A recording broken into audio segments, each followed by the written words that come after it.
Can I start with asking something slightly uncomfortable? Has anyone else noticed that somehow everyone seems neurodivergent these days?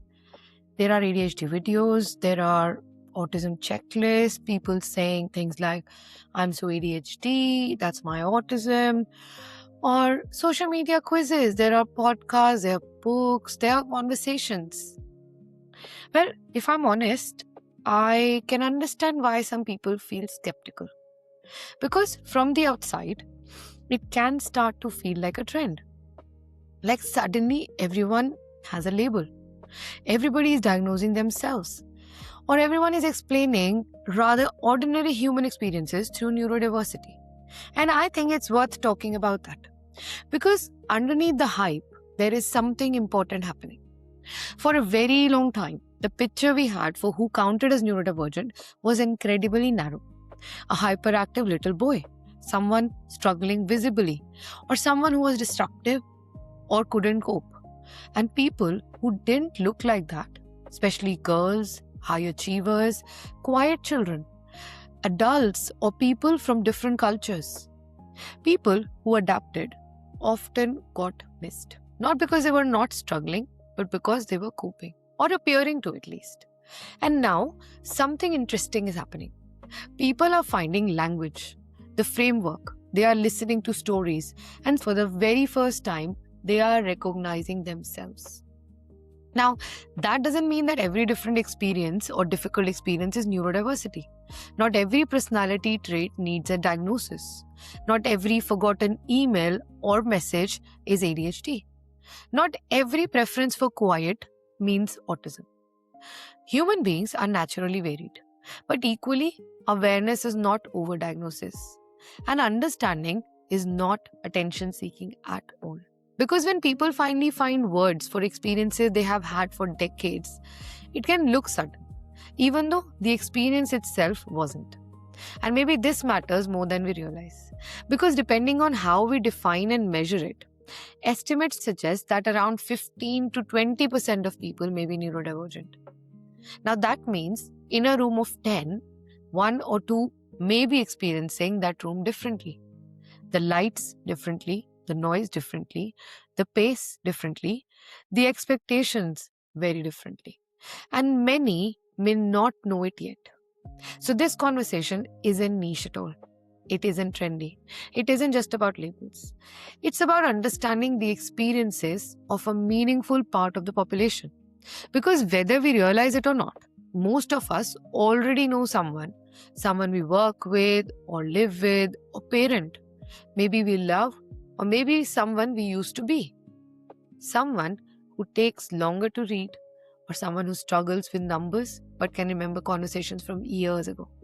Someone who sits quietly in the meetings, not because they have nothing to say, but because the lights might feel too bright or the room feels too loud. The pace might feel too fast for them. Someone who avoids busy places and calls themselves antisocial. Someone who tells you their whole life story the first time you meet them. Not because they lack boundaries, but because connection feels more natural than small talk to them. Someone brilliant, but unable to reply to messages or emails. Someone overwhelmed by ordinary life. Someone who has always seemed either too sensitive or too intense or too emotional, too quiet, too much, or somehow never quite the right amount. And maybe the person is us. So welcome to the Thoughtful Doctor, where medicine meets humanity. So this season, I want to talk about neurodiversity. Well, not as a trend, not as a label, not as a diagnosis series, but as a way of understanding people.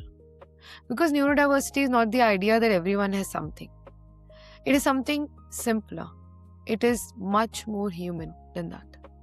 The idea that human brains naturally vary, that not everybody thinks the same or learns the same. Everybody can't feel the same, they can't communicate the same, and they can't process the world the same way.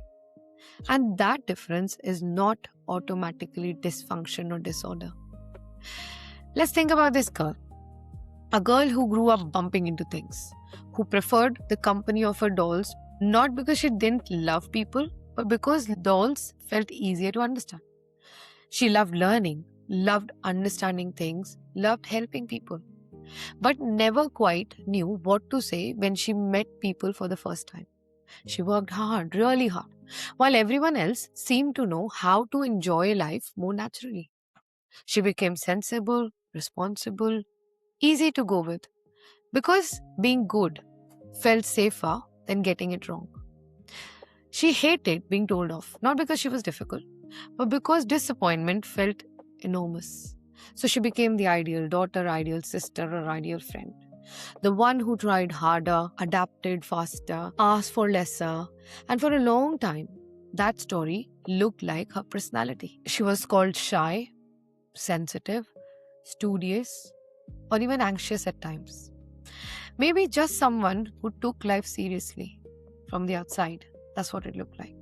But now I wonder how many people listening recognize pieces of themselves. Maybe not the whole story, maybe just one part. Because sometimes neurodiversity doesn't look unusual. Sometimes it looks like adaptation. And sometimes what gets praised the most was actually survival. Well, people often think neurodiversity means diagnosis. It doesn't. Diagnosis is just the technical part. That is where a professional listens carefully to someone's story, looks at patterns across life, reviews the evidence, understands the strengths or struggles, and decides whether recognized criteria fit. Maybe as ADHD or autism or dyslexia, dyscalculia, dyspraxia, or Tourette's.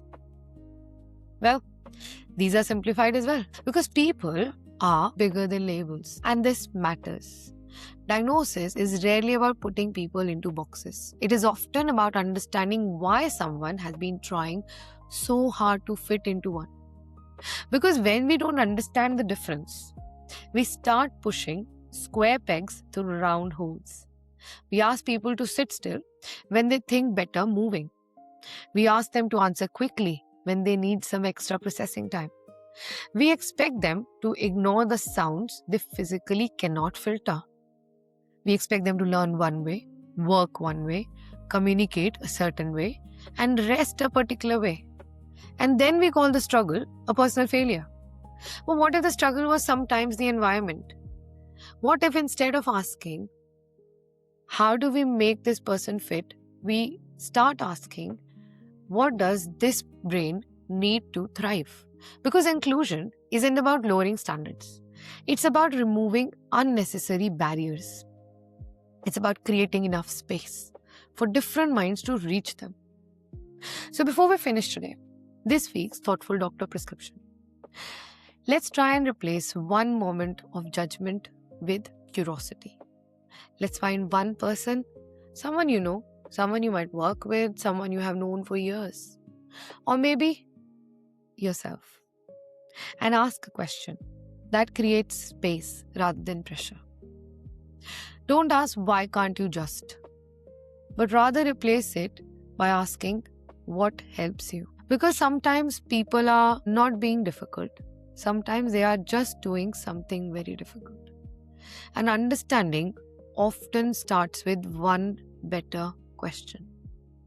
So let's take a slow breath in and a gentle breath out. And let's hold this thought lightly that different does not mean wrong. And until next time, let's remember, we are not failing. We are just learning something we were never taught, or we have never thought, because the world moves fast, but understanding people and minds take time. Thank you and take care.